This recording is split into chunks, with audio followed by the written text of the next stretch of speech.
when we talk about feminist celebrities, it's projection. It's almost always projection. And they really do believe that whether it's because they feel that they're entitled to act badly because bad things were done to their gender in the past, or they simply believe they are above the law or above reproach. It's kind of like the male feminist argument, like you can never trust a male feminist. Well, you can never trust a female feminist either, especially when they're celebrities. So it says, tell anyone and you're fired. Velma star Mindy Kaling forced to kiss on co-star without consent, threatened to fire him if he sued her. That is a little bit hyperbolic. She threatened to fire the producers behind the scenes as like what I would say was taken out of context, which was clearly a joke. Here's the funny thing about this. This is an actor named Lee Pace, the one that she kissed. He is gay. So it reminds me first of Katy Perry and, who was it? Katy Perry was a judge on, I think, The Voice or The X Factor. Yeah. And one of the contestants admitted that he hadn't kissed a woman before. Yes. And so she just decided it was a normal and acceptable thing to do to just get up and force herself on him. Well, it's decades of guys going like, I wish that was my teacher. Every time there's a story of like a teacher who abuses a student when it's a female teacher, it's a decades of guys. And then the second thing, of course, is Margot Robbie improvising a kiss with Brad Pitt on the set of Babylon. Because he's just so hot. And, of course. You know, we covered that story briefly when it came out. And it was basically like, all of these people are weird. I don't know. Margot Robbie is conventionally attractive. I'm sure Brad Pitt was not traumatized from the experience. But Mindy Kaling kissing you could be traumatizing. I'm just saying. It definitely could be. So I've noticed two phenomenons in the world right now. If you get accused of sexual misconduct, you're non-binary or trans, depending on how bad the accusation is. Yeah. And if you want to get away with just inappropriate stuff at work, you're a feminist. Yes. Yeah. Well, that's what she got. Also, she was a producer on this. That's the big thing about this story is she talks about, she's like, I'm kind of the boss, so I'm in charge. I'm like, this sounds like every casting couch story I've ever heard before. Well, this was a, quote, resurfaced clip from about 6 years ago when she was on Conan in 2015. And he teed this up for her. She started telling this story from when she was on the Mindy Project, where she was one of the writers. And it's this scene where she's in bed talking to Lee Pace's character. Yeah, we've got it's like a flashback scene. So here's what she said. The temptation is there. I've succumbed to that temptation. She said she's around handsome men on film sets all the time, and she has the self-control to behave like a lady. So in regard to Lee Pace, she said he came on the show and we had to do this flashback sequence where we were in bed together in college and we're supposed to be having a conversation. But he's so tall and so handsome that in the middle of it, he was just supposed to be like, what do you think, Mindy? And I was like, and then she imitated kissing him in an improvised part of that scene that was not scripted. And she said afterwards, she went backstage and all these producers were like, hey, you could get sued for doing that. Yeah, the producer if it said wasn't that to her. Scripted, you're basically going to get sued for sexual harassment if you do this again. And she said she got very scared and said, tell anyone and you're fired. Wow. If a guy joked about, like the Chris Ray Gun was talking about this, he goes, I understand that they consider the argument of like reverse the roles and that they consider that a tired argument, but I think people consider it a tired argument because it works.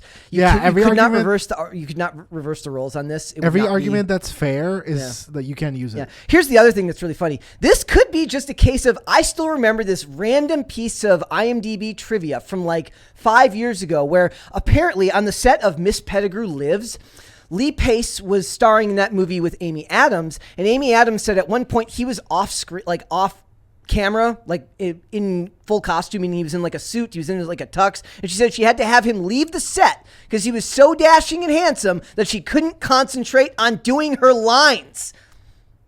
That's almost too. This is a piece of trivia that I remember from like 5 years ago. So this is not anything new.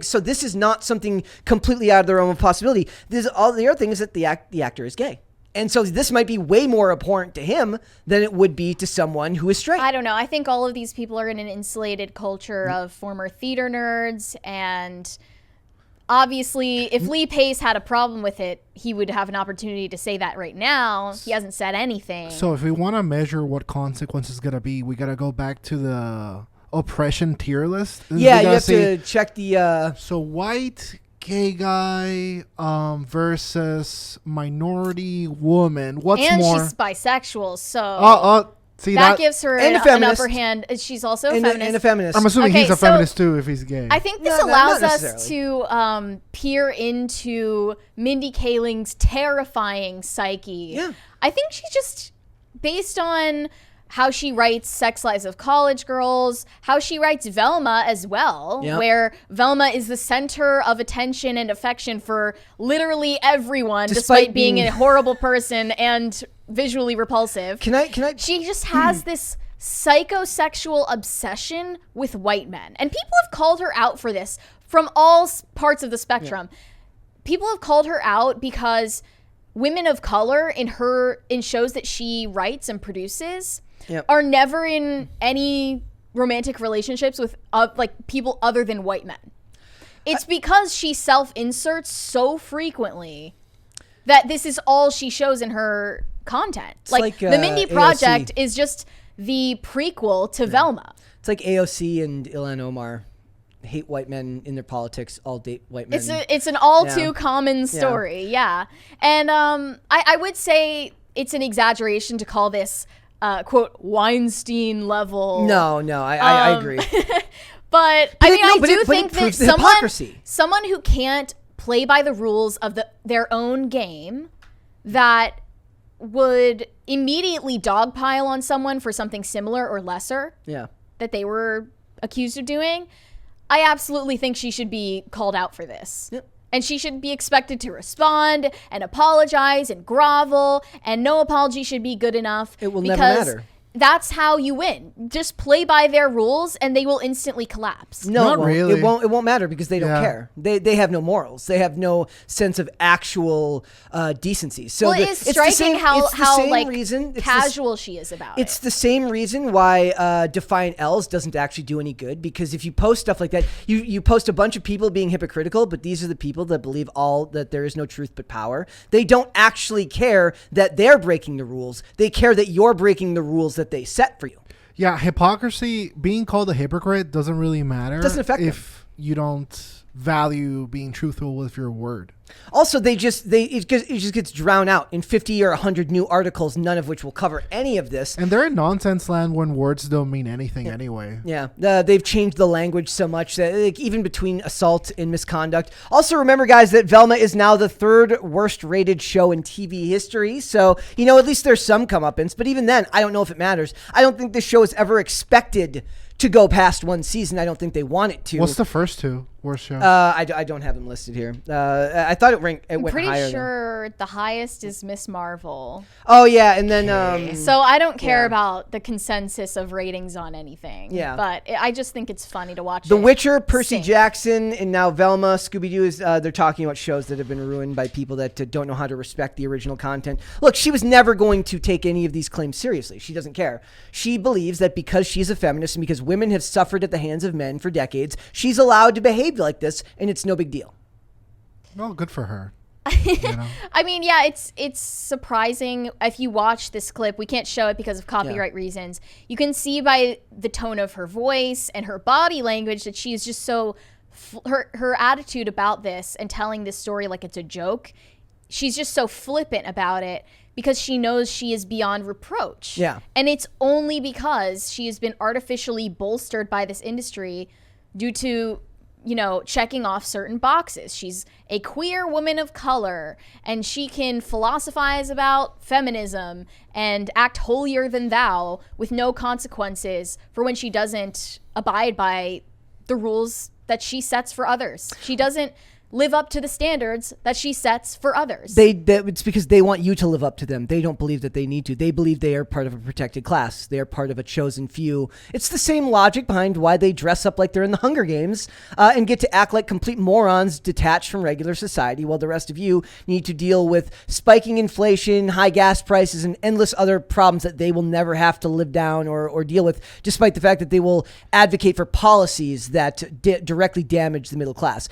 I understand that that's like a sideways argument, but I'm saying it's the same mindset, right? They don't believe that they are to be held to the same standards as everyone else in society. Here's what I don't get, right? Because I understand that a lot of the psychology that applies to these situations is the hurt people hurt. But we're kind of contemporaries with her, and millennials are from a generation where we were kind of born into the desire to look past, racial and social issues of the past and come together. So it really, I'm sure, similar to everyone, that she's had her ups and downs as she's gone through life.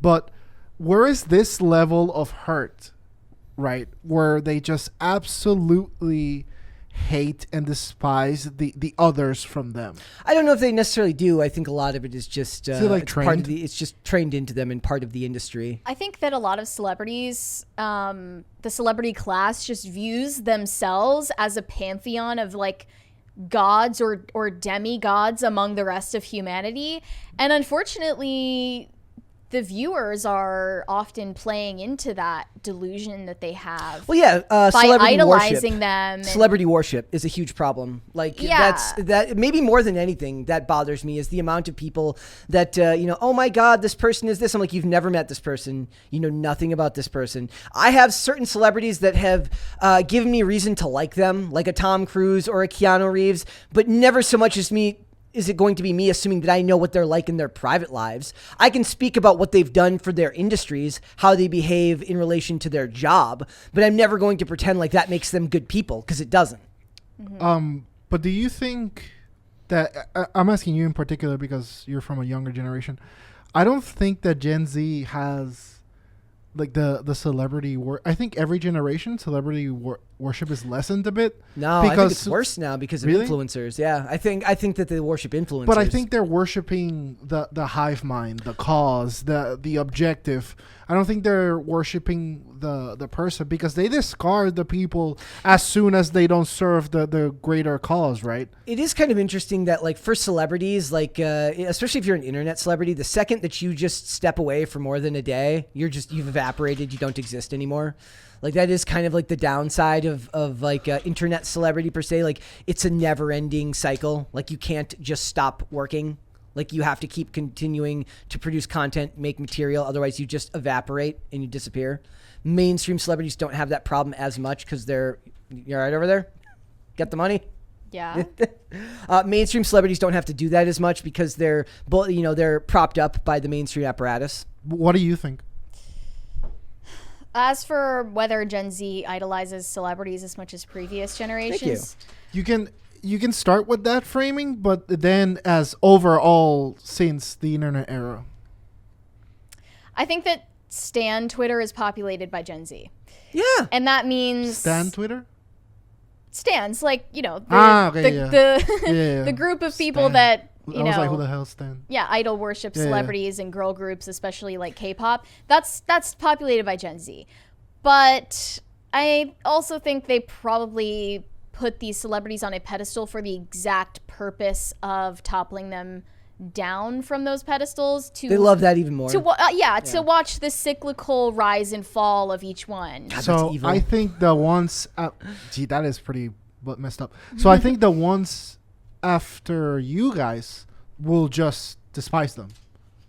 That would be an optimistic view. I mean, I'm you not think sure. So? Because I think it's as we've become more hyper connected, I don't have anything of respect for you unless you earn my respect. Yeah. Maybe it's a very biased view of mine because I've worked in marketing, and when you're in marketing, you it's like a socializing career. You meet people, and I work here, so I've met interesting people, and I've seen that at the end of the day they're just human, so that kind of demystifies them. Yeah. But I feel that more and more celebrities are very demystified.